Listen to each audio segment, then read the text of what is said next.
Hello बच्चों, चलिए प्रश्न को देखते हैं। प्रश्न है हमारे पास, यदि a सदिश बराबर है i cap plus 4k cap और b सदिश बराबर है 3i cap plus 2j cap minus k cap, तो इनके बीच का कोण की ज्या ज्ञात कीजिए। चलिए सर्वप्रथम हम प्रश्न के लिए मुख्य अवधारणा लिखते हैं। मुख्य अवधारणा, तो किन्हीं दो सदिशों के मध्य कोण की ज्या अर्थात साइन थीटा का मान बराबर होता है।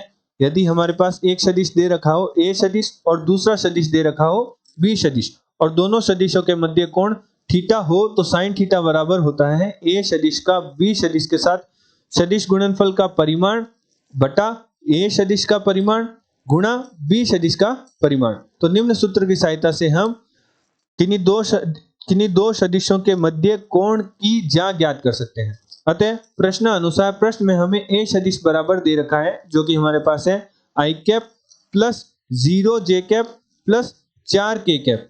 तो हमारे पास a सदिश का परिमाण प्राप्त होगा। चूंकि हमें सूत्र में a सदिश के परिमाण की आवश्यकता होगी, तो हम a सदिश का परिमाण निकाल लेते हैं। तो हमारे पास a सदिश का परिमाण बराबर होगा वर्गमूल i के गुणांक का वर्ग अर्थात 1 का वर्ग, j के गुणांक का वर्ग अर्थात 0 का वर्ग, k के गुणांक का वर्ग अर्थात 4 का वर्ग। तो हमारे पास हल करने पर मान प्राप्त होगा वर्गमूल 17। इसी प्रकार प्रश्न में हमारे पास b सदिश बराबर दे रखा है 3i cap plus 2j cap minus k cap. तो हम b सदिश के परिमाण का मान निकाल लेते हैं, जो कि हमारे पास प्राप्त होगा वर्गमूल i के गुणांक का वर्ग अर्थात 3 का वर्ग, j के गुणांक का वर्ग अर्थात 2 का वर्ग प्लस k के गुणांक का वर्ग अर्थात माइनस 1 का वर्ग। तो हमारे पास हल करने पर मान प्राप्त होगा वर्गमूल 14।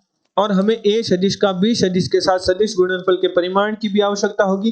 तो चलिए सर्वप्रथम हम a सदिश का b सदिश के साथ सदिश गुणनफल ज्ञात करते हैं, जिसका मान बराबर होता है सारणिक i cap j cap k cap. a सदिश के i cap j cap k cap के गुणांक है 1 0 4 और b सदिश के i cap j cap k cap के गुणांक है 3 2 माइनस 1। सारणिक को हल करते हैं और a सदिश का b सदिश के साथ सदिश गुणनफल निकालते हैं। i cap 0 4 2 minus 1 minus j cap 1 4 3 minus 1 plus k cap 1 0 3 2। तो हमारे पास हल कुछ इस प्रकार होगा कि 0 की गुणा माइनस 1 से, माइनस 2 की गुणा 4 से, 1 की गुणा माइनस 1 से, माइनस 3 की गुणा 4 से, 1 की गुणा 2 से, माइनस 3 की गुणा 0 से। तो हमारे पास a सदिश का b सदिश के साथ सदिश गुणनफल करने पर सदिश प्राप्त होगा i cap 0 minus 8 minus j cap minus 1 minus 4 3 12 plus k cap 3 2 एकम 2 और माइनस 0। तो हमारे पास a सदिश का b सदिश के साथ सदिश गुणनफल करने पर सदिश प्राप्त हुआ minus 8 i cap plus 13 j cap plus 2 k cap. चूंकि हमें साइन थीटा के सूत्र में a सदिश का b सदिश के साथ सदिश गुणनफल का परिमाण चाहिए, तो हम a सदिश का b सदिश के साथ सदिश गुणनफल का परिमाण निकालते हैं। तो हमारे पास सदिश प्राप्त हुआ, जिसका परिमाण हमारे पास प्राप्त होगा वर्गमूल i के गुणांक का वर्ग अर्थात माइनस 8 का वर्ग, j के गुणांक का वर्ग अर्थात 13 का वर्ग प्लस k के गुणांक का वर्ग अर्थात 2 का वर्ग। तो हमारे पास हल करेंगे तो मान प्राप्त होगा 64 प्लस 169 प्लस 4। तो हमारे पास प्राप्त होगा वर्गमूल 237।